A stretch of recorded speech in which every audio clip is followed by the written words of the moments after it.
Good morning, everybody. ISIS is at it yet again. 2 bombings in downtown Baghdad, killing at least 42 and wounding dozens earlier today. This video, wow, stunning, showing a busy street before that first explosion hit an ice cream store. The fireball covering the building as nearby cars try to get away. Hours later, a car bomb explodes during rush hour. This comes only days into the Muslim holy month of Ramadan, so we will have more of this inside of America's Newsroom. More coming up on that. First, however, the president starting the new week back at the White House. A source now telling Fox News it was Russian officials that had suggested establishing a back channel of communication with Jared Kushner and not the other way around. So how does that change the story, if at all? We're going to sort through it together. Hope you had an awesome weekend. I'm Bill Hemmer, and welcome here to America's Newsroom. I know you did. How you doing? I did. It's good to see you. I'm Shannon Bream. The White House pushing back hard against the onslaught of the reports targeting the president's son-in-law. Reports that claim he sought back-channel access to top Russian officials during the transition. President Trump firing off this tweet this morning. Russian officials must be laughing at the U.S. and how a lame excuse for why the Dems lost the election has taken over the fake news. Meantime, Kellyanne Conway telling Fox and Friends this morning that Kushner has nothing to hide. Back channels like this are the regular course of business, and that's really all that we know. And I think it's very important to recognize that the president has expressed full confidence in Jared Kushner, and also went on to note the considerable progress and very large, important portfolio that Jared oversees here at the White House. Meantime, we're learning a top member of the White House communications team has officially resigned. Kevin Corke is live for us at the White House this morning. All right, good morning, Kevin. Tell us about who's leaving. Okay, usually when you think about the communication staff here at the White House, at least if you're outside the Beltway bubble, you're thinking of Sean Spicer or maybe even Sarah Huckabee Sanders, but they actually work for a communications director who's responsible for messaging outside of the White House. And in this case, that's Mike Dubke, and Mike Dubke, meanwhile, is on his way out. He actually resigned back on May 18th. Sources telling Fox News that he'll be here at the White House today, and in fact, he will leave on good terms. But this is a reflection, others are suggesting, of the president's frustration that his administration simply hasn't done enough to push back against the constant onslaught of source-led Russia collusion suggestive stories. Meanwhile, Kellyanne Conway says this is more of a reallocation of resources than a full-blown shakeup.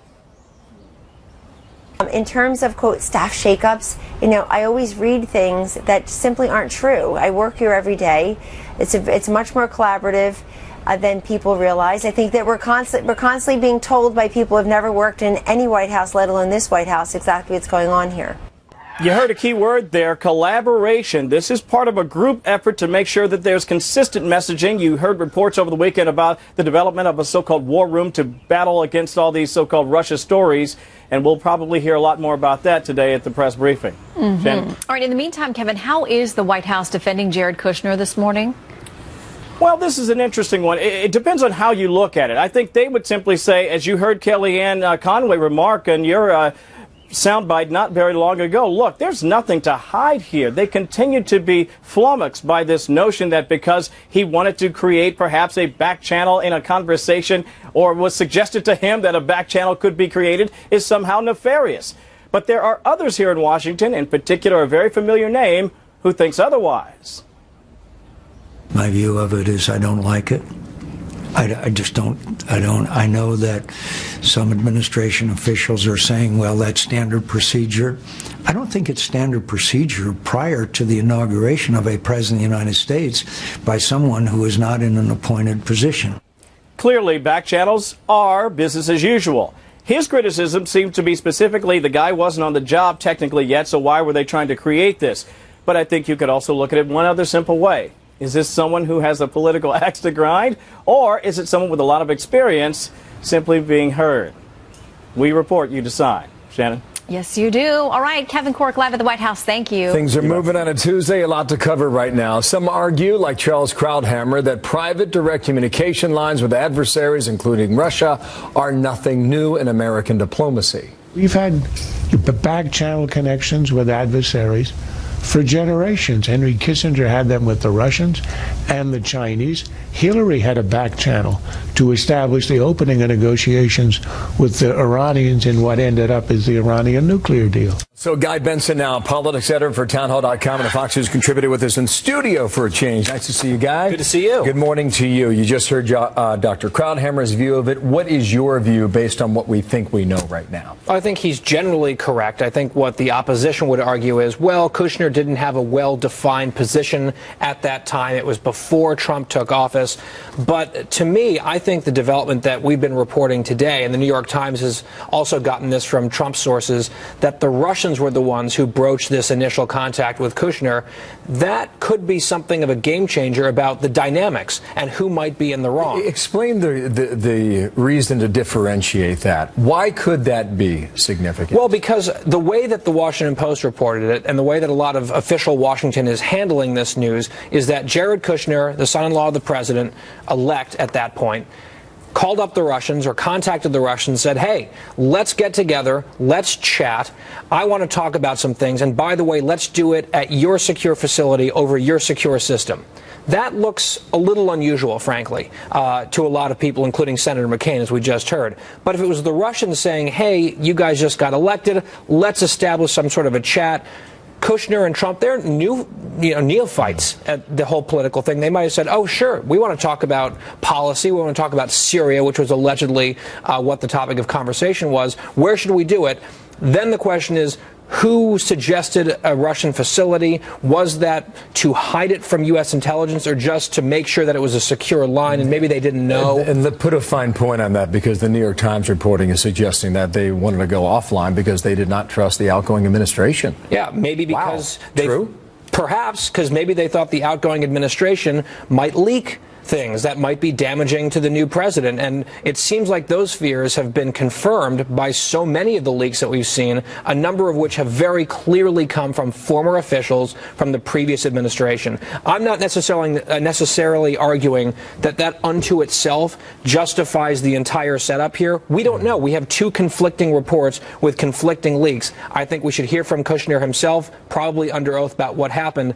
But I am saying you can understand why a new administration might look at the Obama team and say, these are hostile folks to us. They don't agree with our agenda. We don't agree with theirs. Let's find a way to back channel with Russia, to talk about some of this stuff offline before we get things rolling. That unto itself is not a scandal and not even necessarily unusual. As we try and put these pieces together, we found the Bloomberg report from earlier today, 2014, about the Obama's secret outreach to Russians. And then you have this comment caught on a hot mic from 2012 when this was said. It's my last election, basically. Yeah. After my election, I have more flexibility. I understand. I transmit this information to Vladimir. The point we're showing here is that just take all this into consideration before making up your own mind about what was nefarious, what was illegal, what was not illegal, what was just a way of trying to figure out the best way to do business. Last comment on that. Well, it's not just the famous whispered comments, I'll transmit this to Vladimir. There was also that big red reset button that Hillary Clinton pushed. There's that. They also misspelled the word reset on the button with the smart power crew over there. But still, they were trying to make overtures to the Russians and improve relations very out in the open. No one melted down. Part of that's because of this whole thing about Trump and Russia and the allegations. I want to squeeze in one more thing here, and this is the climate change agreement, because we still do not have a decision as to what the president wants to do. Ted Cruz is saying get out of it. He said this following: we simply cannot afford an agreement that puts thousands of Americans out of work, increases their energy costs, and devastates our core industries. I don't know what this administration does. Is it a yes or is it a no to stay in? And if you're going to pull out, the left's going to go crazy on this guy. Yeah, well, the left has been going crazy on everything that Trump does. So you can keep that in mind. In terms of what Cruz wrote, one of the points that he made repeatedly in that op-ed was Trump promised to withdraw from the Paris Accord. And he's saying, Mr. President, now it's time to keep that promise. One thing that's worth pointing out, if the president acts on that and does just that, he'll be able to do it because President Obama never sought fit to bring this to the Senate, never had it ratified, did it unilaterally. And when you do that, the next guy can undo it. And now Trump has that option. Thank you, Guy. Good to see you in town here, okay? Good to see you. Guy Benson in studio. Shannon was next. Well, overseas, they're busy tracking down a terror network. Manchester police releasing new pictures of the attacker in last week's bombing. You can see Salman Abedi carrying a large blue suitcase. This is just days before the blast. Now, police say the suitcase is not the item that Abedi used in the attack, but they're hoping to find that luggage, and they want to know what was in it. This new clue comes the same day that authorities have reopened the railway station attached to Manchester Arena. The city's mayor placing wreaths at the station as commuters there returned. And, you know, that's always such an emotional time, but people want to get back to life as normal and send a message that they're not going to be defeated. But it takes a little bravery, I think. I'd say true on that. And I think there is so much more we need to find out about this story. And you know they're scrambling in England today. So if we get more, we'll bring it to you. In the meantime, 10 minutes past the hour now, President Trump pushing on Congress now to come through on health care and tax reform. And these are two big issues that need to be solved.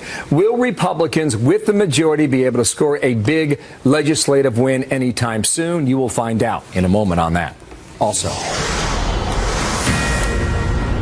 the Pentagon ready to take on North Korea's aggression with a new system of its own. A new live report coming up on how the U.S. is getting ready to shoot down missiles out of the sky. Talk about a battle over illegal immigration. It's getting physical. Lawmakers pushing and shoving as both sides dig in over the Texas landmark sanctuary city ban. The news behind the brawl coming up in moments. And we both, what? What do you mean? You did what? He said, yeah, I called ICE. And then he said, F them. You say things to incite people, okay? And that's exactly what I did.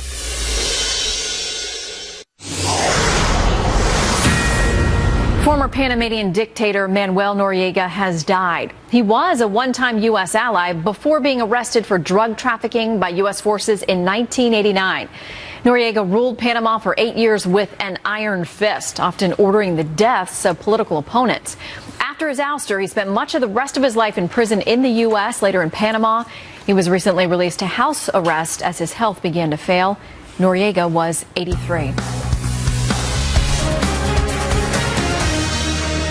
Now the pressure needs to go to Paul Ryan, Mitch McConnell to get off their derrieres and get this agenda pushed through. That's what's going to drive this economic renewal, and that's going to make all these investigations, I think, in eventuality, look like, you know, they're frankly quite irrelevant. You're going to hear more of that. Calls this morning for congressional leaders to put a win on the board. Sean Duffy, Republican congressman out of Wisconsin, has plenty of questions on this today. Sir, thank you for your time on a Tuesday. It's good to have you back here. It's good to be with you, Bill. Thanks for having me on. There are expectations, as you well know, with a majority in the House and a majority in the Senate. Give us the lowdown on tax reform, because here's the headline from the Wall Street Journal. Apparently, the status quo is winning. Is it? Yeah, I read that article, but here's the deal, Bill. As we do tax reform, we're trying to contort ourselves and deal with Senate filibuster rules. So we're working on tax reform in committees in the House and the Senate. But the only way we get tax reform done because of those Senate rules is if we get health care done. So health care has to come first. Senates have to get off their hind ends and start finding a compromise on health care so they can match us in the House. If that happens, then we're able to use the revenue from Obamacare to move our tax dials down and get actually tax reform. So it's happening, but it's happening relatively slowly. Are you suggesting that the labeling of this tax reform issue is not the status quo? No, I'm not saying it's the status quo. What I'm saying is that the effort is underway. The committees in both chambers are working independently and together to get a bill that we can agree on out. You have two problems, though, Bill. If you keep the Senate rules the way they are, you have to let health care go first. But if the Senate, with only 51 votes, only Republicans would break the filibuster rule, we could pop open all of tax reform and have a broader conversation and get it done without contorting the bill. We could do it right now today. I think the people who voted for this president are expecting that. Kind of, sort of. I mean, listen, you've got your rules on the Hill, but I think the people at home are wondering, when will it get done? The president sent this tweet earlier today. Rather, it was on the 28th of May. Sorry, here it is on screen. The massive tax cuts and reform that I submitted is moving along in the process very well. Actually, ahead of schedule. Big benefits to all. All right. Is it or not? It is. So Bill, you got to understand, government moves slowly. It's not at the speed of business. And with that in mind, I mean, we're not even halfway through this administration in the first year, and you have a health care bill that sits in the Senate.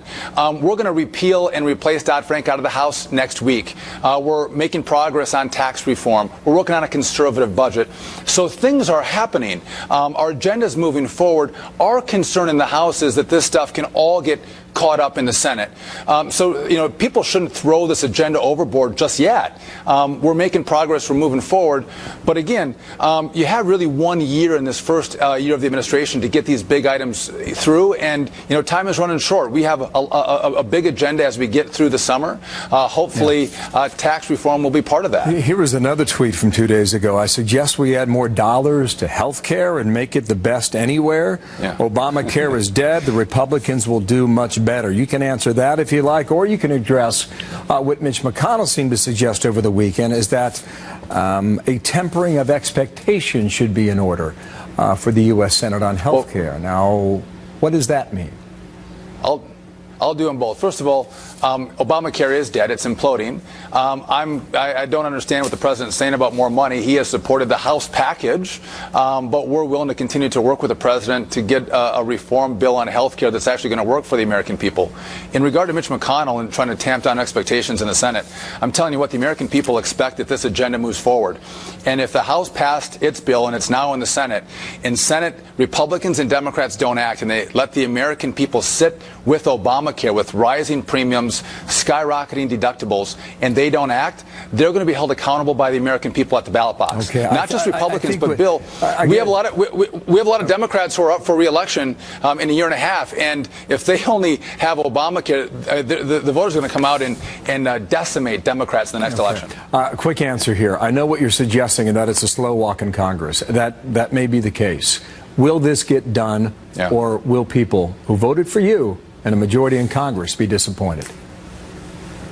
I'm an optimist, Bill. I think that this agenda is going to come together. I think the Senate's going to get their act together. And again, all of this is very important to do what's important, which is to grow the economy, put people back to work with better wages. And again, I don't think this Republican Congress is going to let those voters, those American people down. Sean Duffy, thank you for your time. The Republican from Wisconsin. Thanks, Bill. Thank you, sir. See you back in D.C. in about a week's time. Thank you. 20 past. Shannon? That's right. Well, pro golfer Tiger Woods is in hot water again. How he's explaining his DUI arrest over Memorial Day weekend. Also, there is new reaction on a tragic story out of Oregon. The victim of a hate crime sending a message to the men who risked their life defending her. Me and my friend, we were going to get off the max, and then we turned around while they were fighting, and he just started stabbing people, and it was just blood everywhere, and we just started running for our lives. I want to get to this devastating story now out of Portland, Oregon. A teenager thanking 3 strangers who tried to shield her and her friend, who was apparently wearing a hijab, from a man in an alleged anti-Muslim rage on a light rail train about a week ago. There was a fight, and then 2 of the Good Samaritans were killed. Police say they were stabbed to death by the suspect on that train. He told us to go back to Saudi Arabia, and he told us that we shouldn't be here and to get out of his country. He was just telling us that we basically weren't anything and that we should just kill ourselves. Meanwhile, this is new video of the suspect who is due in court later today on multiple charges, including felony aggravated murder and attempted murder. 35-year-old Jeremy Christian could face the death penalty if convicted. President Trump tweeting on this Monday, quote, "The violent attacks in Portland on Friday are unacceptable. The victims were standing up to hate and intolerance. Our prayers are with them," end tweet. Well, the Pentagon has a brand new plan to shoot down missiles out of the sky. The military gearing up for a big test today, aimed at targeting a missile that North Korea is reportedly developing. Fox News got exclusive access ahead of today's launch. Jonathan Hunt's live from Vandenberg Air Force Base in California to tell us more. Good morning, Jonathan.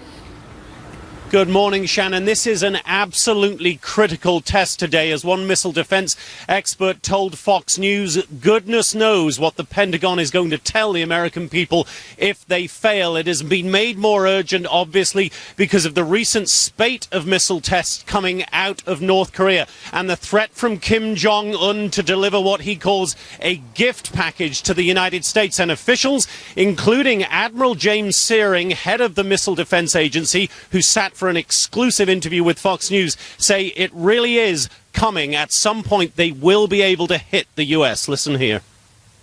It's a matter of time. They're demonstrating continued increase in capability, range, altitude, and capacity over the last several years, and more recently over the last several months.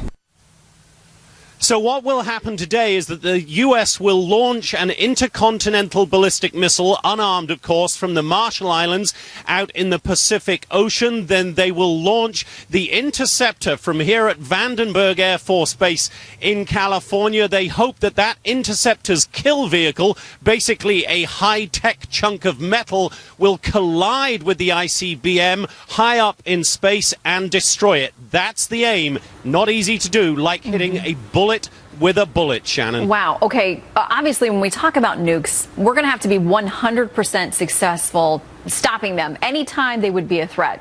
How do they think this test is going to help make that happen?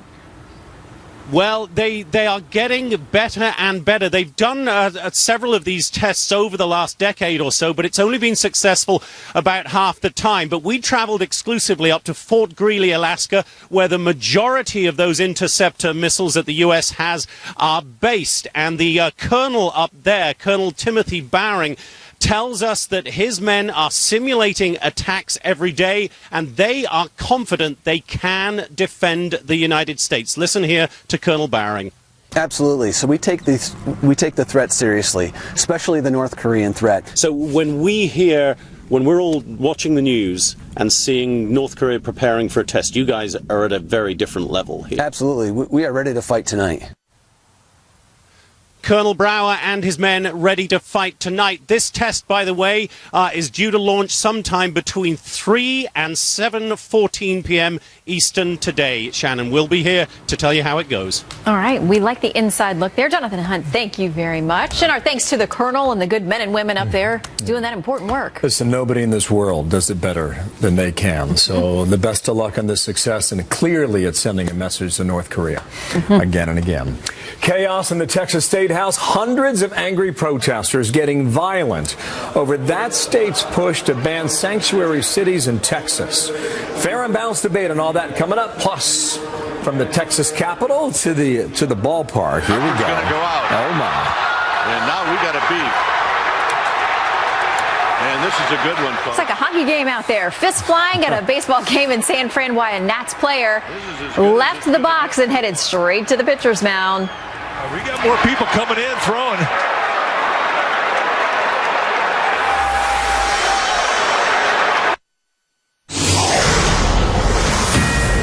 The market's kicking off the short trading week on Wall Street with plenty of good news. Americans' credit scores are at an all-time high as the wounds from the Great Recession continue to heal. Traders are also eyeing another interest rate hike from the Federal Reserve in June, another sign of confidence in the strength of the economy, and a little bit of negative activity to start off the markets today. It's going lower. I didn't mean to jinx it. I promise it's not my fault. It's early. It's not. All right, 9:32 now here in New York. Want to get to this. Hundreds of protesters getting violent during a Texas House session yesterday aimed at effectively banning sanctuary cities. The protesters not the only ones getting feisty. Texas lawmakers getting into some heated exchanges on the floor there. Casey Stiegel's watching that live in Dallas. What happened, Casey? Well, Bill, things got so out of hand that the legislative session actually had to come to a grinding halt for about 20 minutes or so yesterday as Texas state troopers escorted small groups of people out of the chambers. Officially, no arrests, but hundreds of people wearing red shirts with the word "fight" in Spanish were there to have their voices heard about this controversial new law, which is perceived to crack down on sanctuary cities and allows local law enforcement enforcement officers to inquire about a person's immigration status. But just as things started to quiet down, tensions boiled over again, this time between certain lawmakers. Look at this. A scuffle breaking out after Republican State Rep Matt Rinaldi told colleagues that he called Immigration and Customs Enforcement, or ICE, on the protesters. When word got around the chamber floor, some lawmakers became upset and some shoving ensued. When it was all said and done, Rinaldi and Democratic State Rep Pancho Narvaez accused each other of threats. Narvaez claims Rinaldi threatened him with a gun. You say things to incite people, okay? And that's exactly what I did. Of course, you don't want things like that to happen on the House floor, but again, you know, guys like him think they can say whatever they want with impunity, and at some point there's going to be a repercussion and a reckoning, and I think he bears responsibility for that. Now, yesterday marks the close of the 2017 legislative session here in the state of Texas, clearly ending with a bang. Bill. Thanks, Casey. Casey Stiegel there in Dallas. All right, for more on this, let's bring in Rich Lowry, editor of National Review and a Fox News contributor, and Pablo Manriquez, former DNC staffer and co-founder of K Street Media. Good to see you both today. Hi, morning, Shannon. Okay, so allegedly some of these protesters had signs that were showing they were undocumented. They were here illegally. But, Rich, for the Republican lawmaker to go and dial ICE and say, hey, come do some arrests on the floor, I mean, too much gasoline on the fire or legit? Yeah, well, clearly ICE wasn't going to show up and arrest any of these protesters. ICE has enough on its plate and enough fish to fry without being accused of arresting people for political reasons. But that also doesn't justify this other lawmaker allegedly threatening him. You know, if there's speech on the floor that you don't like, you have a ready recourse in speech pushing back. There's no reason to literally, physically push back. And as a hockey fan, this just looked like animated conversation, Shannon. It wasn't that bad, but you don't want to get in a sort of South Korean parliament situation where you have people throwing haymakers and chairs on the floor of the legislature in the United States. Or go back to 19th century caning on the U.S. Senate floor. Exactly. This certainly wasn't we're not quite there, but Pablo, I mean, is there a way to have a civil conversation about this particular topic? It's so heated. It's been going on in Texas for months as they've debated this bill. This isn't the first flare-up, but it seems to be the biggest. You know, there is a civil way to have a conversation on this topic, Shannon. I think that your podcast, for example, Living the Bream, who viewers, if you haven't subscribed to it yet, you should. It's a place where civil conversations happen. Unfortunately, the Texas State Legislature has people like Matt Rinaldi who like to pursue this agenda of hatred and cowardice by pointing out to people who are protesting, assuming that they're all undocumented, profiling them in that way. Well, no, he was saying the people that had signs that were saying proudly that they were there undocumented. So I have a T-shirt, and I don't wear very many T-shirts. This is kind of embarrassing to admit that I have a T-shirt at all. But it says "Fight for Families," and I've gone to protests before in favor of undocumented people. And you know, I'm a born citizen of the United States of America. I'm an immigrant to this country. But if I were there yesterday, then he would have been pointing at me and saying and questioning my citizenship, questioning my right to be there, my right to have speech in this capacity. It was a cowardly act. The people of Texas deserve better than Matt Rinaldi anyway. He's not even from Texas. He's from Connecticut. He's a Connecticut Yankee down there pretending to be something he's not. So hateful Rich, against now Connecticut immigrants. We've gotten to carpetbagging as our latest volley in this, Rich. I'll just say, look, I don't think I should have showed up and arrested people, obviously, and they didn't. But it is galling to have people showing up at protests flaunting their illegal status when one of their arguments for why they need an amnesty is that they're supposedly living in the shadows. Well, you're not really living in the shadows if you show up at the state capitol with a sign or T-shirt saying you're an illegal immigrant. And this underlying law, the sanctuary law, is eminently reasonable. It just said the localities should cooperate with federal authorities when they want to detain someone who's in jail, has been arrested for another crime, and is an illegal immigrant on top of that. And there's been this decades-long effort to undermine our rule of law when it comes to immigration, and now we're reasonably dialing back and seeing good results. Illegal border crossings are way down, which everyone should applaud. Pablo, Right. do you applaud that? I mean, it's less people in the system and caught up in the endless backlog of immigration courts. Well, where I would agree with Rich is that it's on citizens to protest for these undocumented people. There was a time in this country when conservatives were compassionate, Americans were compassionate. We came to an agreement about what to do with the undocumented people that were here. The president at the time was Ronald Reagan, and he, by all accounts, did a great job. So we need to get back to that. I also think that the people who are protesting from the undocumented community have a tremendous disadvantage in the legal system. They need to rely more on tools like Facebook Live so that we're not having this conversation of who shoved who or who pushed who. We're actually having the facts on video. I think that the Black Lives Matter movement did a great job with that last year of incorporating these technologies. And as immigrants, we need to do a better job of that moving forward. Okay. But the problem with that 1986 amnesty, it was supposed to be enforcement and then amnesty. And the enforcement didn't happen, and we got another huge illegal influx here. That's why we need to do enforcement first now. Decades later, we're still debating that. All right, Pablo, thank you for the unsolicited plug for Living the Dream. I'd love to have you on soon. We'll continue the conversation. Rich, good to have you too. Thanks you so both. much. Civility, huh, Bream? Yeah. Talk about your civility. How about this? There was none of that between the Washington Nationals and the San Francisco Giants. Oh, come That's what they always say, right? Right. There is some history with these two. Harper took them deep 3 years ago in the playoffs. Don't know if that had anything to do with this here. But that's 1-3-0, Bream. So there you go, kid. Your Penguins won last night. Yeah, my Nats won. My Penguins won. You're just on a winning streak, but you're sending the Dow lower today. So I'm actually Wait a minute. It's rebounding a little bit. I've made up half the loss. There it is. So, well, you cannot win them all. That's right. There is time. So. All right. Well, as the news continues, ISIS striking again. Twin bombings in Baghdad. Who they were targeting this time and details on that attack straight ahead. Also, right as President Trump gets back from that historic trip overseas, calling on the world to unite together to fight ISIS. German Chancellor Angela Merkel saying Europe can no longer rely on others. Retired four-star General Jack Keane, his take on what she said. Next. I am now more hopeful than ever in the possibility that nations of many faiths and from many religions, and from many regions, all over, can join together in a common cause. Yet again, claiming responsibility for multiple bombings that have left dozens dead in Baghdad. One attack hitting an ice cream store, another car bomb hitting at rush hour, and that is the ice cream store that is caught on camera. Man. This comes at the start of the holy month of Ramadan as Iraqi and coalition forces push ISIS to the brink of defeat in Mosul. That battle, though, is not over. Retired four-star General Jack Keane, chairman for the Institute for the Study of War and a Fox News military analyst. And General, good morning to you. And good morning, Bill. We got a lot to get to in 4 minutes. First on ISIS, you remember how deadly Ramadan was a year ago. How do we look at it now? Stronger or not? Well, I think ISIS has promised a wave of attacks both inside Iraq and Syria and outside of it, and I think they'll deliver on that promise, unfortunately. And we've already seen the beginning stages of that in Europe.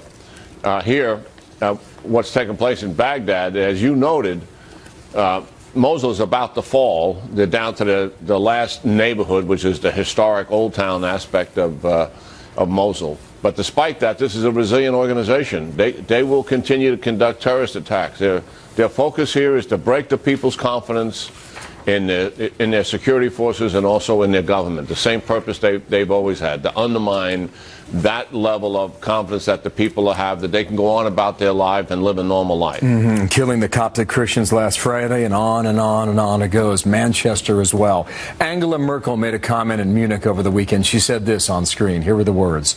All I can say is that we Europeans must really take our destiny into our own hands. The time in which we can fully count on others are somewhat over, as I have experienced in the last few days. Many interpret that to be her understanding of her meeting with President Trump toward the end of that trip in Europe. The president tweeted this in response a few hours ago. We have a massive trade deficit with Germany, plus they pay far less than they should on NATO and military.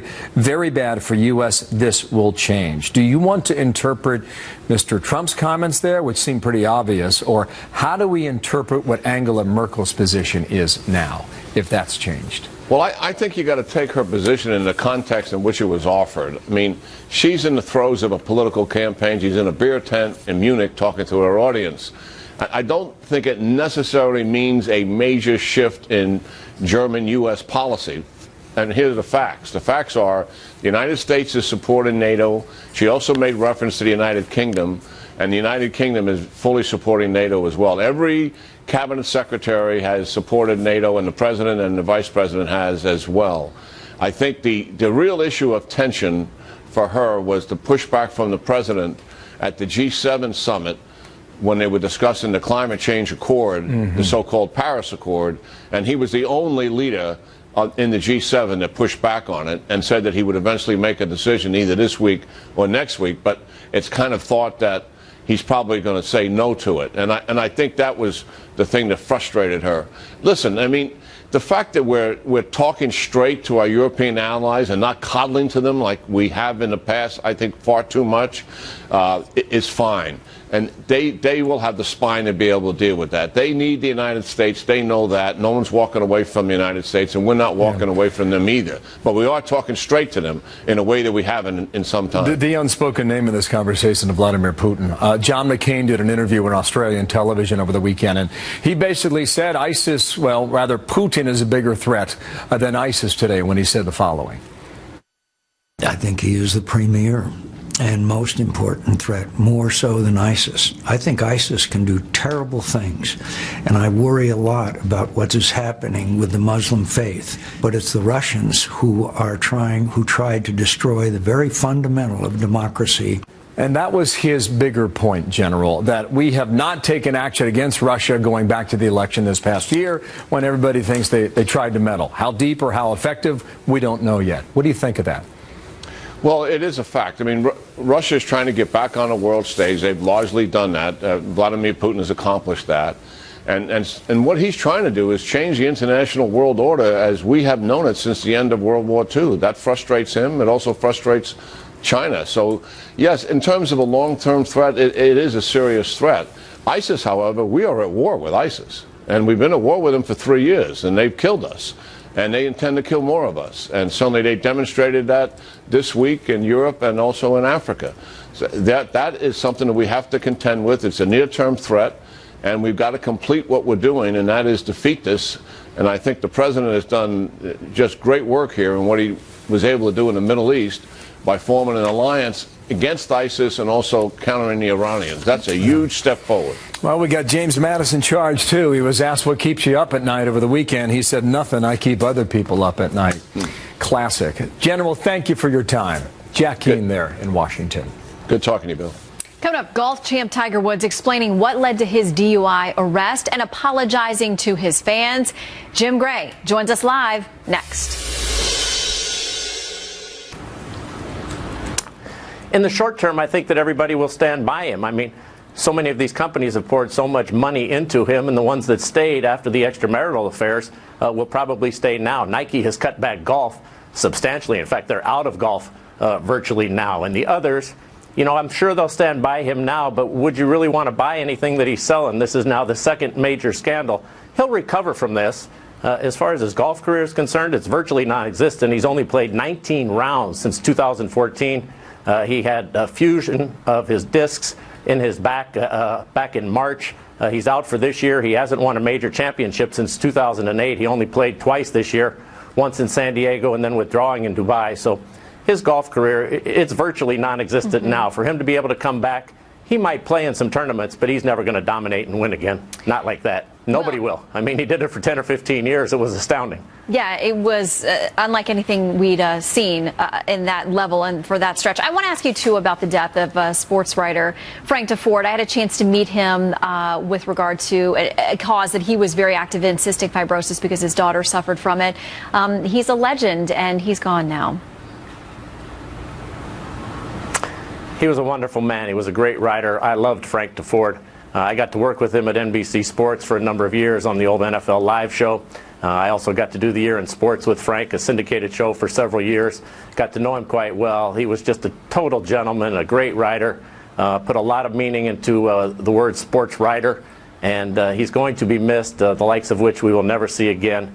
Everybody who came in contact with Frank basically felt better about themselves and better about him. He was a giant. Yeah, he was a wonderful guy. And along with all the fantastic sports writing he did, the story about his own daughter, very touching and something he dedicated a lot of his life to doing, drawing attention and looking for a cure as well. Jim Gray, always good to see you. Thank you so much. So much talent there. Frank DeFord. The White House now defending President Trump's advisor and son-in-law, Jared Kushner, a source contradicting various media reports. Telling Fox News Kushner was not the one to suggest establishing a back channel with Russia. We are live at the State Department on what we are learning about that today. Stay tuned. Top of the hour.